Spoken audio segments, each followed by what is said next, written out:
Selfish అంటున్నానో important విషయం చెప్తాను, నా ఒపీనియన్ షేర్ చేస్తాను. ఇది అందరికీ నచ్చకపోవచ్చు, కొంతమంది ఒప్పుకోకపోవచ్చు, బట్ నా ఒపీనియన్ నేను షేర్ చేస్తున్నాను.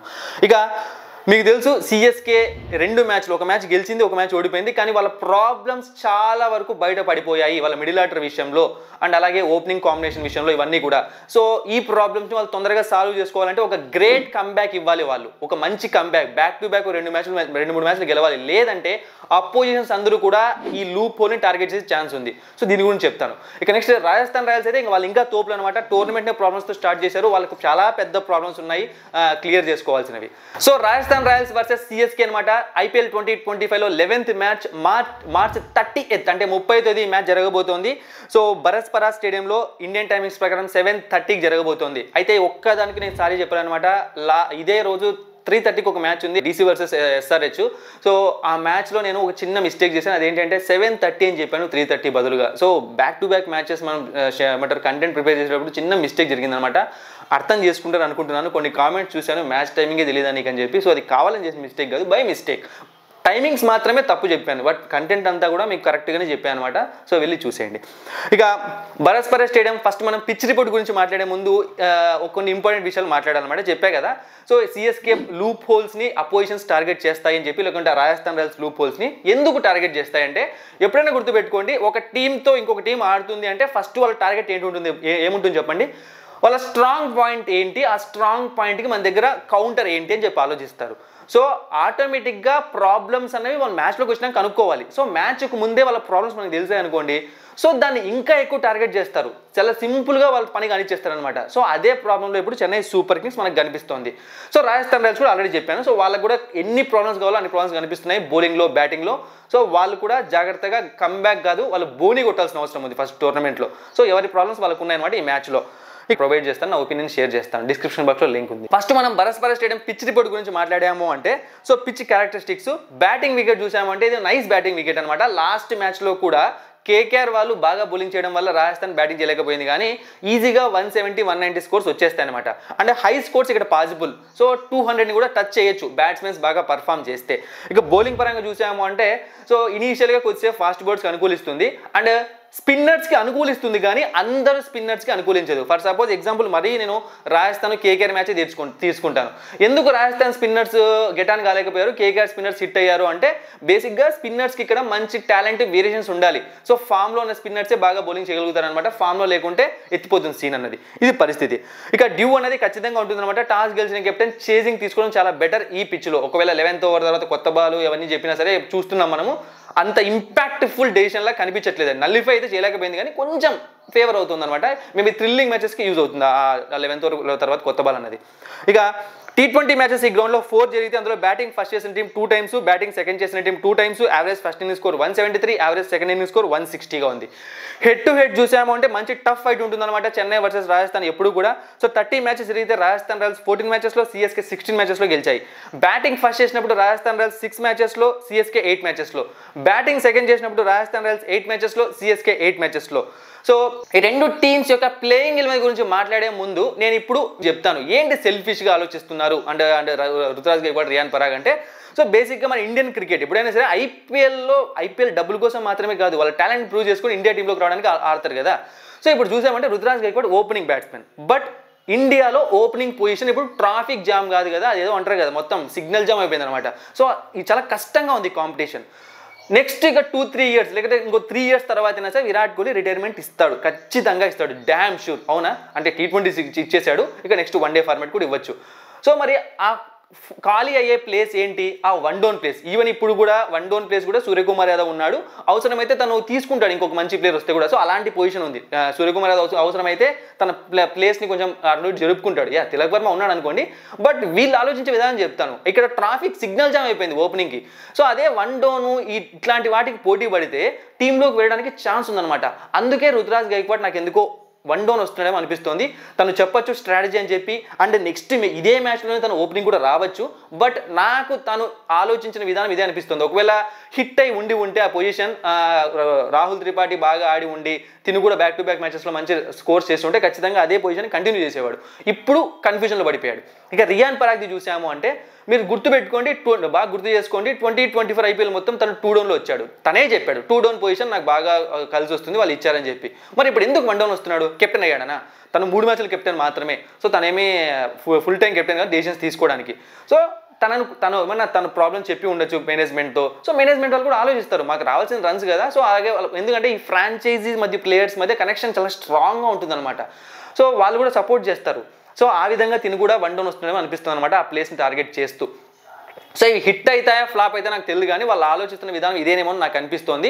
మరి నా ఒపీనియన్ చెప్పాను, మీ ఇష్టం. ఇక రాజస్థాన్ రాయల్స్ ప్లేయింగ్ ఎలెవన్ విషయానికి వచ్చాము అంటే నాకు తెలిసి వీళ్ళు జోఫ్రా ఆర్చర్ని అంత ఈజీగా వదిలిపెట్టరు అనమాట. ఫెయిల్ అవుతున్నా సరే కంటిన్యూ చేస్తారు అనిపిస్తుంది. ఒకవేళ లేదంటే మాత్రం ఫజల్ ఫరూకి రావచ్చు. ఇక అంతకు మించి పెద్దగా చేంజెస్ చేయడానికి ఏం లేదనమాట. వనిందు హసరంగానే అలాగే పెట్టుకోవాలి. ఎందుకంటే ఇంకొక స్పిన్నర్ వైపు వెళ్ళారు అంటే మళ్ళీ ప్లేయింగ్ ఎలెవన్లో బ్యాటింగ్ డిపార్ట్మెంట్లో చేంజెస్ చేయాల్సి వస్తుంది అనమాట. అంటే ఓవర్సీస్ కాంబినేషన్ అవన్నీ చేయరేమో అనిపిస్తుంది.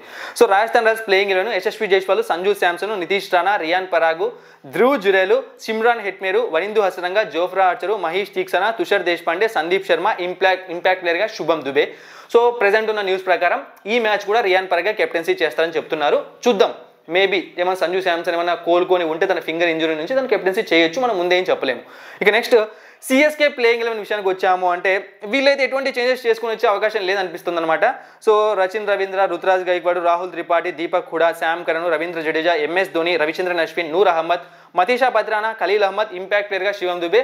మేబీ ట్రై చేస్తే నాకు తెలిసి ఆ బ్యాటింగ్ పొజిషన్స్ ఏమైనా ట్రై చేయొచ్చు. రుతురాజ్ గైక్వాడ్ మళ్ళీ ఓపెనింగ్ వచ్చేసి రాహుల్ త్రిపాఠిని 1 డౌన్కి పంపించవచ్చు. నన్ను అడిగితే పంపించడమే బెటర్ స్వామి. Rahul Tripathi is the one of the best player. అంటే నేను చాలాసార్లు చెప్పాను, తన బ్యాటింగ్ చూడాలని ఉంది, ఎలా ఆడతాడో. సిఎస్కే లాంటి మేనేజ్మెంట్లో ఫ్రీ హ్యాండ్ ఇచ్చేస్తే అని అనుకుంటే తనని తీసుకొని వెళ్ళి ఓపెనింగ్ పడేసి తను దానికి సెట్ అయ్యే ప్లేస్ కాదు అది. సో 1 డౌన్ 2 డౌన్ పంపించండి, ఖచ్చితంగా మీకు బెస్ట్ పర్ఫార్మెన్స్ ఇస్తాడు తను, రాసి పెట్టుకోండి. ఇక ప్లేయర్ బ్యాటిల్ చూసాము అంటే చాలా ఇంట్రెస్టింగ్ విషయాలు చెప్తాను. ప్లేయర్ బ్యాటిల్లో ఫస్ట్ మనం Rajasthan Royals batsmen versus CSK bowlers. Yashasvi Jaiswal versus Khaleel Ahmed. 30 runs, ఒక్కసారి అవుట్ అయ్యాడు. స్ట్రైక్ రేట్ చూడండి 214.3 ఉంది. ఓపెనింగ్ చేస్తాడు సిఎస్కేకి. ఖచ్చితంగా నేను ఎక్స్పెక్ట్ చేస్తుంది మాత్రం యశస్వి జైస్వాల్ ఇట్లాంటి స్ట్రైక్ రేట్ ఉంది కాబట్టి నాకు తెలిసి ఓపెనింగ్ బౌలర్ని మార్చినా కూడా ఆశ్చర్యపోవడం లేదు. చూడండి. ఇక next Sanju Samson versus Sam Curran. 21 runs, 2 outs, 131 strike rate. So ఇది కూడా చూడాల్సిన ఒక ప్లేయర్ బ్యాటిల్ అనమాట. ఇక next Sanju Samson versus Jadeja. 83 runs, 3 times out అయ్యాడు, 129.7 స్ట్రైక్ రేటు. సో ఇది పరిస్థితి.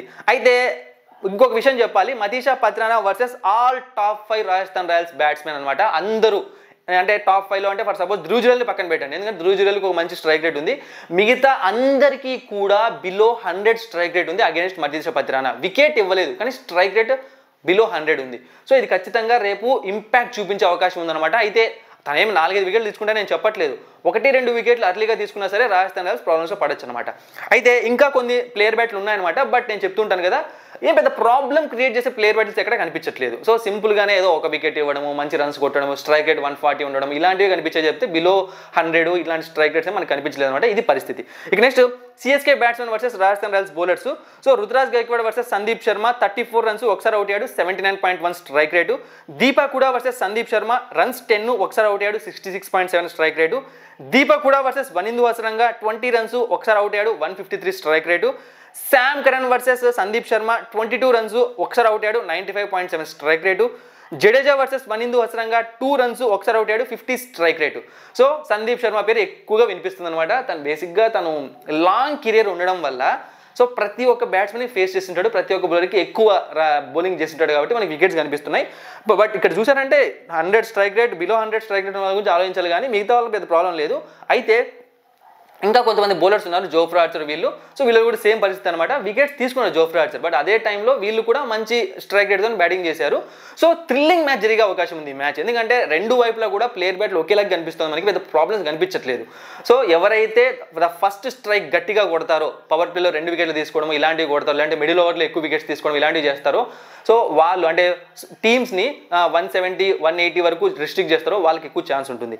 ఇక మనం ఈ రెండు టీమ్స్ యొక్క స్ట్రెంగ్త్ అండ్ వీక్నెస్ విషయానికి వచ్చాము అంటే రాజస్థాన్ రాయల్స్ టీంలో బౌలింగ్ డిపార్ట్మెంట్ చాలా ఆడ్గా కనిపిస్తుంది అనమాట. వాళ్ళకు అదే పెద్ద ప్రాబ్లం.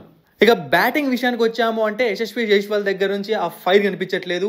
మిడిల్ ఆర్డర్ కొంచెం వీక్ గా కనిపిస్తుంది. నితీష్ రాణా ఆడాల్సిన అవసరం ఉంది. టోటల్ గా ఎక్కువగా బౌలింగ్ లో సందీప్ శర్మ పైన డిపెండ్ అవుతుంది రాజస్థాన్ రాయల్స్. ఇక చెన్నై సూపర్ కింగ్స్ విషయానికి వచ్చాము అంటే వీళ్ళ దగ్గర కావాల్సిన ఆయుధాలు ఉన్నాయి, బట్ అవి సరిగ్గా ఫైర్ అవ్వట్లేదు. స్పిన్నర్స్ ఉన్నారు, ఓన్లీ నూర్ అహ్మద్ మాత్రమే పర్ఫామ్ చేస్తున్నాడు. ఇక ఫాస్ట్ బౌలర్స్ విషయానికి వచ్చాము అంటే యావరేజ్ గానే బండి వెళ్తుంది తప్పితే మ్యాచ్ విన్నింగ్ బౌలింగ్ రావట్లేదు. ఇక బ్యాటింగ్ పరంగా మిడిల్ ఆర్డర్ మరింత వీక్ గా కనిపిస్తుంది అనమాట కంపేర్ టు బౌలింగ్. శివం దుబే ఆడట్లేదు. ఇక టాప్ ఆర్డర్ లో రాహుల్ త్రిపాఠి ఫెయిల్ అవ్వడం, ఫినిషింగ్ లో జడేజా ఆడకపోవడం, ఇవన్నీ కూడా సిఎస్కే కున్న ప్రాబ్లమ్స్. ఇక బోల్డ్ ప్రిడిక్షన్స్ విషయానికి వచ్చాము అంటే సో గుర్తుపెట్టుకోండి, రుతురాజ్ గైక్వాడ్ ఈ రోజు మ్యాచ్ లో అద్భుతంగా ఆడే ఛాన్స్ ఉందన్నమాట. ఖచ్చితంగా సూపర్ పర్ఫార్మెన్స్ చూడబోతున్నాము. ఇక నెక్స్ట్ రాహుల్ త్రిపాఠి ప్లస్ నితీష్ రాణా, అంటే ఈ సైడ్ లో సిఎస్, ఈ సైడ్ సిఎస్కే, ఆ సైడ్ మనం రాజస్థాన్ రాయల్స్. ఈ ఇద్దరులో ఎవరో ఒకరు బిగ్ స్కోర్ చేయొచ్చు, లేకుంటే ఇద్దరు కూడా బాగా పర్ఫామ్ చేయొచ్చు, జరిగే ఛాన్స్ ఉంది.